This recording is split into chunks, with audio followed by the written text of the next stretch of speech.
The sun shone brightly over the city, casting golden hues over the streets. It was a beautiful day, the kind that makes people smile, walk slower, and appreciate life. But for one man, the beauty of the day was lost. An elderly blind man sat on a worn-out blanket near a busy intersection. His clothes were faded, his hands weathered by time. In front of him sat a small cup, barely holding a few coins. Beside it, a cardboard sign, scrawled in shaky handwriting, "I'm blind. Please help."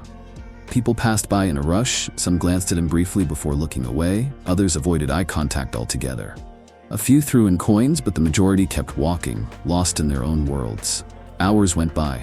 The sound of hurried footsteps, honking cars, and distant conversations surrounded him, but his world remained silent and unseen.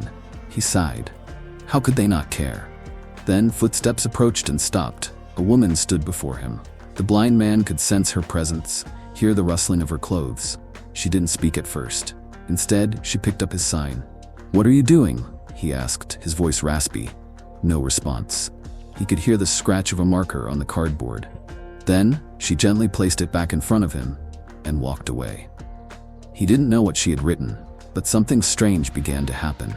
More footsteps slowed as they passed. Coins clinked into his cup, bills fluttered down. The sound was different, more frequent, more generous. Laughter, conversations. The kindness of strangers seemed to grow around him. By midday, his cup was nearly full. The difference was undeniable. Hours later, the same soft footsteps returned. The blind man lifted his head. "Miss, what did you do to my sign?" She knelt beside him, her voice warm. "I changed your words, but the message is the same." His fingers brushed against the cardboard. "It's a beautiful day, but I can't see it."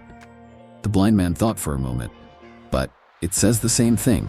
I still can't see, and I still need help," she smiled. "Yes, but now people don't just read your words. They feel them. You reminded them of something they take for granted, and when people feel something, they care." The blind man nodded slowly, realization sinking in. Words hold power. Sometimes changing just a few can shift someone's entire perspective. People don't always react to facts, but they react to emotion. When you make people feel, they respond. Success in life isn't just about what you say, it's about how you say it.